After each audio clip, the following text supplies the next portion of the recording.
तो गाइस स्वागत है आपका हमारे चैनल टेक्नो में और लेके आ गया हूं मैं आज आप लोगों के लिए गर्मा-गर्म टेक न्यूज। और आज की टेक न्यूज काफी गर्मा-गर्म होने वाली है, तो वीडियो को पूरा देखना। वीडियो अगर अच्छी लगे तो वीडियो को लाइक भी कर देना। तो चलिए वीडियो को शुरू करते हैं। तो गाइस पहली खबर की बात करें तो पहली खबर पोको की तरफ से है। और पोको F2 Pro जो स्मार्टफोन है उसकी लॉन्च डेट को कंफर्म कर दिया है और कंपनी ने ट्विटर पर एक पोस्ट किया है और बताया कि पोको F2 Pro जो स्मार्टफोन है उसको 12 मई को लॉन्च करने वाली है स्पेन में दोपहर 12 बजे। और ये जो पोको F2 Pro जो स्मार्टफोन है ये Redmi K30 Pro का ही रिब्रांडेड वर्जन होगा जो ग्लोबली लॉन्च होगा। और इंडिया में जब ये लॉन्च होगा तो ये Redmi K30 Pro का रिब्रांडेड वर्जन नहीं होगा, जैसा कि सी मनमोहन ने कहा है। तो बाकी कौन सा जो डिजाइन होगा इंडिया में लॉन्च होगा उसके लिए मैं बहुत ही एक्साइटेड हूं। बाकी पोको F2 Pro जो स्मार्टफोन है Redmi K30 Pro का रिब्रांडेड वर्जन वो ग्लोबली लॉन्च होगा। इंडिया में आपको नया कुछ अलग डिजाइन देखने को मिल सकता है।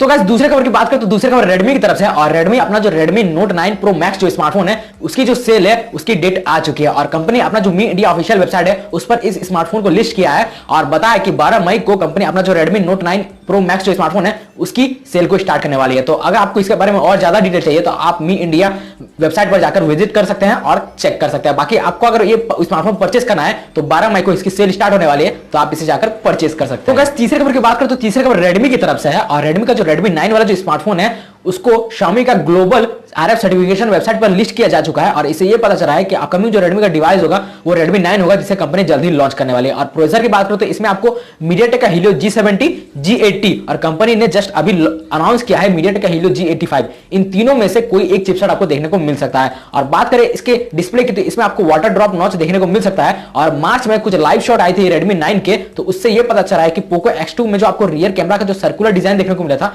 वैसे ही आपको Redmi 9 स्मार्टफोन में जो रियर कैमरा है उसका सर्कुलर डिजाइन देखने को मिल सकता है। बाकी इसके बारे में और तो कोई डिटेल नहीं है और जानकारी नहीं है, तो जैसे इसके बारे में और कोई जानकारी आएगी तो मैं आपको बता। चौथे नंबर खबर की बात करें तो चौथे नंबर खबर iQOO की तरफ से है। और इन दिनों iQOO अपना एक नया स्मार्टफोन पर काम कर रही है और डिजिटल चैट स्टेशन ने वीवो पर एक पोस्ट किया है और बताया कि अपकमिंग जो iQOO का जो स्मार्टफोन होगा उसका नाम iQOO Z1 होगा, जिसमें आपको MediaTek का 1000 प्लस वाला जो डायमेंसिटी चिपसेट है जिसे कंपनी ने हाल ही में लॉन्च किया है वो देखने को मिलेगा। 144 हर्ट्ज रिफ्रेश रेट के साथ ये जो iQOO का Z1 वाला जो स्मार्टफोन है वो आएगा, जिसमें आपको 5G अल्ट्रा सेविंग मोड दिया जाएगा। और iQOO जो Z1 वाला जो स्मार्टफोन है इसके कुछ पैटर्न भी शेयर किए गए हैं और देख के ऐसा लग रहा है कि इसमें आपको रियर में ट्रिपल कैमरा का स्लॉट देखने को सेटअप देखने को मिलेगा और फ्रंट में आपको वाटर ड्रॉप नॉच दिया जाएगा और रियर में आपको मॉन्स्टर की ब्रांडिंग देखने को मिलेगी। इससे ये पता चला है कि iQOO का जो Z1 वाला स्मार्टफोन होगा वो बहुत सारे फीचर्स के साथ आने वाला है और अमेजिंग फीचर आपको इसमें देखने को मिलेगा। तो मैं इसके लिए बहुत ही एक्साइटेड हूं कि कंपनी इसे कब लॉन्च करेगी। बाकी इसके बारे में जैसे ही और कोई न्यूज आएगी तो मैं आपको बता दूंगा।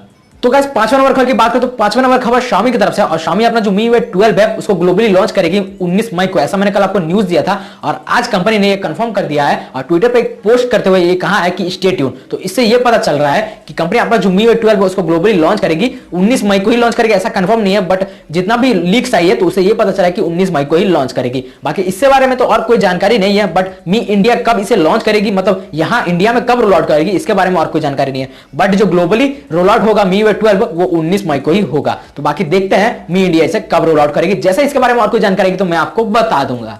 तो गाइस 6 नंबर वाले खबर की बात करें तो 6 नंबर वाले खबर फेसबुक की तरफ से। और बहुत दिनों बाद फेसबुक की तरफ से खबर आ रही है और फेसबुक ने अपना जो वेबसाइट है उसको रीडिजाइन किया है और ऐप को भी रीडिजाइन किया है। अभी अब आपको व्हाट्सएप में जैसा डार्क मोड वाला जो ऑप्शन दिया गया था वैसे ही आपको अभी आप फेसबुक में भी डार्क मोड वाला ऑप्शन दे दिया गया है। तो अगर आपको इसे इनेबल करना है तो सबसे पहले आपको टॉप राइट कॉर्नर पे 3 लाइन दिख रहा होगा, उस पर टैप करना है और नीचे स्क्रॉल करते हुए जाना है, वहां पे आपको डार्क मोड वाला ऑप्शन दिखेगा, वहां पे जाकर आप इनेबल कर सकते हैं। और फेसबुक में जो पेज लोडिंग होने की जो स्पीड है उसको इंप्रूव किया गया है। तो अभी जब आप फेसबुक में सर्चिंग करेंगे कुछ भी तो कोई भी पेज सर्च करेंगे तो वो जो लोडिंग होने की जो स्पीड है वो आपको इंप्रूव देखने को मिलेगी, मतलब बहुत जल्दी जो पेज है वो लोड होंगे। तो ये तो नया फीचर फेसबुक ने अपना जो फेसबुक ऐप है उसमें दिया है और वेबसाइट में कुछ चेंजेस किए हैं। तो अगर आप फेसबुक यूज करते हैं तो ये डार्क मोड वाला जो ऑप्शन है वो जाकर चेक कर सकते हैं और हमें कमेंट करके बता सकते हैं कि ये जो डार्क मोड वाला ऑप्शन है वो आपको कैसा लगा। 7वें नंबर खबर की बात करें तो 7वें नंबर खबर अनअकैडमी ऐप की तरफ से है। और इस लॉकडाउन में जो लड़के लड़कियां हैं वो ट्यूशन नहीं जा पा रही है, कॉलेज नहीं जा पा रही है, जिस कारण जो है ऑनलाइन पढ़ाई कर रही है अनअकैडमी ऐप के थ्रू। और गौरव मंजू जो कि अनअकैडमी ऐप के सीईओ है उन्होंने ट्विटर पर ट्वीट करते हुए बताया है कि जो अनअकैडमी ऐप है उसमें 22 मिलियन यूजर्स की जो डेटा है उसको हैक कर लिया गया है और 11 मिलियन यूजर्स की जो डेटा है उनको कंपनी ने सिक्योर करके रखा है। बाकी जो भी 11 मिलियन यूजर्स की जो डेटा है वो ओपनली डार्क वेब पर बेचा जा रहा है। तो ये एक बहुत बड़ी प्रॉब्लम है कि 11 मिलियन यूजर्स की जो डेटा है वो हैक हो चुका है और आप लोगों के लिए भी बहुत बड़ी प्रॉब्लम है क्योंकि यूजर्स का जो प्राइवेसी है वो सेफ रहना चाहिए, लेकिन ये जो हैक होकर ओपनली डार्क वेब पर बेचा जा रहा है। और कंपनी का कहना है कि जो वो अपना डाटाबेस है उसको फिर से चेक कर रही है और उसमें कहीं भी उसको लूपहोल मिलता है या फिर प्रॉब्लम मिलती है तो वो उसको सॉल्व कर रही है। और गौरव मंजुल जो कि सीईओ है अनअकैडमी ऐप के, उनका कहना है कि जो 11 मिलियन यूजर्स के जो डेटा है जो अभी तक मिल नहीं रहे हैं उनको वो वापस रिटर्न लाने की पूरी कोशिश कर रहे हैं और 11 11 मिलियन यूजर्स जिनकी डेटा को सिक्योर कर लिया गया है उनको और सिक्योर करने की कोशिश कर रही है। तो अगर आप अनअकैडमी ऐप यूज करते हैं तो उनको यूज करना छोड़ दीजिए, क्योंकि आपके लिए बहुत बड़ी परेशानी बन सकती है। तो गाइस 8वें नंबर खबर की बात करें तो 8वें नंबर खबर सैमसंग की तरफ से, और सैमसंग का जो गैलेक्सी A21s वाला जो स्मार्टफोन है उससे रिलेटेड कंपनी ने एक टीजर वीडियो शेयर किया है ट्विटर पर, और वीडियो को देखकर ऐसा लग रहा है कि इसमें आपको लाइव कैमरा ऑप्शन दिया जाएगा। मतलब यूट्यूब, फेसबुक और इंस्टाग्राम पे जैसे ही पहले वीडियो रिकॉर्ड करके अपलोड कर दिया जाता है, तो ऐसा लगता है मतलब जब स्मार्टफोन लॉन्च किया जाता है तो उसकी जो वीडियोज है उसको पहले से रिकॉर्ड कर लिया जाता है और यूट्यूब पे अपलोड कर दिया जाता है, तो जिससे ये लगता है कि जो लॉन्च है वो लाइव चल रही है। तो ऐसा ही आपको इसमें फंक्शन देखने को मिलेगा, लाइव कैमरा ऐप, और इसमें आपको AR डोडल फंक्शन दिया गया है, तो जिसके थ्रू आप जो फनी वीडियोस है जैसे कि टिकटॉक और बहुत सारे जो सोशल मीडिया प्लेटफॉर्म है उस पर जो फनी वीडियोस आते हैं वैसा वीडियोस आप इसके थ्रू बना सकते हैं। तो जैसा कि मैंने पहले ही कहा था कि सैमसंग का जो A21s वाला जो स्मार्टफोन है इसमें आपको बहुत सारे फीचर्स देखने को मिलेंगे जो कि सैमसंग अपना जो हर एक स्मार्टफोन है उसमें देता है। तो इसके लिए मैं बहुत ही एक्साइटेड हूं। बाकी देखते हैं ये कब लॉन्च होता है, क्योंकि सारे सर्टिफिकेशन इसको मिल चुके हैं, तो बस लॉन्च होना ही बाकी है। तो देखते हैं इसे कब लॉन्च होता है। तो जैसे ये लॉन्च होगा मैं आपको बता दूं। 9 नंबर वाली खबर की बात करें तो 9 नंबर वाली खबर रियलमी की तरफ से है, और रियलमी का जो 54 और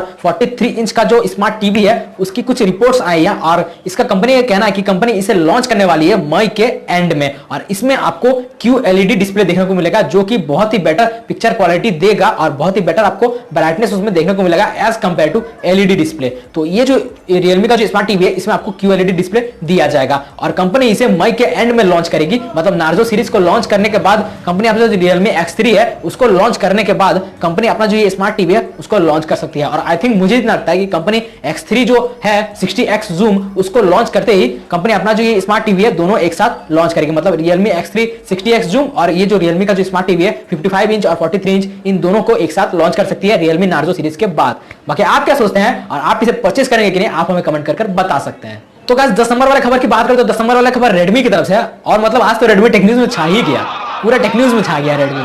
तो बात करते हैं रेडमी की, तो रेडमी का जो 10X वाला जो स्मार्टफोन है उसको गूगल प्ले कंसोल पर लिस्ट किया जा चुका है और उससे रिलेटेड कुछ स्पेक्स भी आए हैं। तो मैं बताना चाहूंगा कि इसमें डिस्प्ले में आपको फुल HD+ डिस्प्ले दिया जाएगा, और प्रोसेसर की बात करें तो इसमें आपको MediaTek का Helio G70 या फिर MediaTek का Helio G85 जिसे कंपनी कुछ दिन पहले लॉन्च की थी वो वाला प्रोसेसर आपको देखने को मिल सकता है। और इसमें आपको 48 मेगापिक्सल का कैमरा देखने को मिलेगा और ट्रिपल कैमरा स्लॉट मतलब ट्रिपल कैमरा सेटअप होने वाला है। और ये जो स्मार्टफोन है इसकी प्राइसिंग से रिलेटेड कोई जानकारी तो नहीं है ये, बट ये जो रेडमी का जो 10X वाला जो स्मार्टफोन है ये एक मिड रेंज स्मार्टफोन है। तो आई थिंक मुझे लगता है कि 16 से 17 हजार के अंदर में कंपनी से पहले चाइना में लॉन्च करेगी, उसके बाद ही आई थिंक इंडिया में आपको देखने को मिल सकता है। और ये जो रेडमी का 10X वाला जो स्मार्टफोन है ये रेडमी का जो रेडमी नोट 9 जो स्मार्टफोन है उसको रीब्रांड करके कंपनी लॉन्च करेगी। बाकी देखते हैं आगे क्या होता है। तो गाइस 11 नंबर खबर की बात करते हैं, 11 नंबर खबर ऑनर की तरफ से, और ऑनर का जो X10 स्मार्टफोन है इससे रिलेटेड बहुत सारी लीक्स आ रही थी और अब ये कंफर्म हो गया कि ये जो स्मार्टफोन है ये 5G सपोर्टेड है, 5G सपोर्टेड है। और इस स्मार्टफोन को माउंटेन पर ले जाया गया 5G चेक करने के लिए, और जो स्पीड आई है वो बहुत तगड़ी आई है। जो डाउनलोडिंग स्पीड है वो 1617 MB पर सेकंड आई है, और जो अपलोडिंग स्पीड है वो 90 MB पर सेकंड आई है। और प्रोसेसर की बात करें तो इसमें आपको किरिन का जो 820 वाला 5G चिपसेट है वो दिया गया है, और इसमें आपको ग्राफीन कूलिंग सिस्टम दिया गया है जिससे कि प्रोसेसर जो है फोन जो है वो हीट नहीं होगा और गेमिंग आप बहुत तगड़ी कर सकते हैं। बाकी ये जो स्मार्टफोन है ये एक 5G स्मार्टफोन है, तो आई थिंक मुझे इतना लगता है कि 30 से 35 हजार के अंदर में कंपनी इसे लॉन्च करेगी चाइना में। बाकी इंडिया में ये लॉन्च होगा इसके बारे में तो कोई जानकारी नहीं है, क्योंकि ऑनर का बहुत सारे स्मार्टफोन इंडिया में लॉन्च हो चुका है, जैसे कि ऑनर का 7C, ऑनर का 8C, ऑनर का 8X, इस टाइप के बहुत सारे स्मार्टफोन इंडिया में लॉन्च किया जा चुका है, और बहुत सारे जो स्मार्टफोन है उसको इंडिया में अभी तक लॉन्च नहीं किया गया। तो इसके बारे में कोई कंफर्मेशन है नहीं कि ये इंडिया में लॉन्च होगा कि नहीं। बाकी इसके बारे में जैसे ही और कोई जानकारी आएगी कि इंडिया में लॉन्च होगा कि नहीं तो मैं आपको बता दूंगा। तो गाइस वीडियो अगर आपको अच्छी लगी तो वीडियो को लाइक कर देना, क्योंकि मैं ऐसे ही आप लोगों को डेली टेक न्यूज देता रहता हूं। तो वीडियो अगर अच्छी लगी तो वीडियो को लाइक कर देना, क्योंकि आपकी एक लाइक से मुझे मोटिवेशन मिलती है, और ऐसे ही मैं टिप्स एंड ट्रिक्स और टेक न्यूज की वीडियो लाता रहता हूं। तो अगर आप चैनल पर मुझे नए देख रहे हैं तो चैनल को सब्सक्राइब करके बेल आइकन प्रेस कर लीजिए, ताकि आपको ऐसे टेक न्यूज से रिलेटेड और टेक्नोलॉजी से रिलेटेड नए अपडेट्स मिलते रहे। तो मिलते हैं आपको नेक्स्ट वीडियो में, तब तक के लिए जय हिंद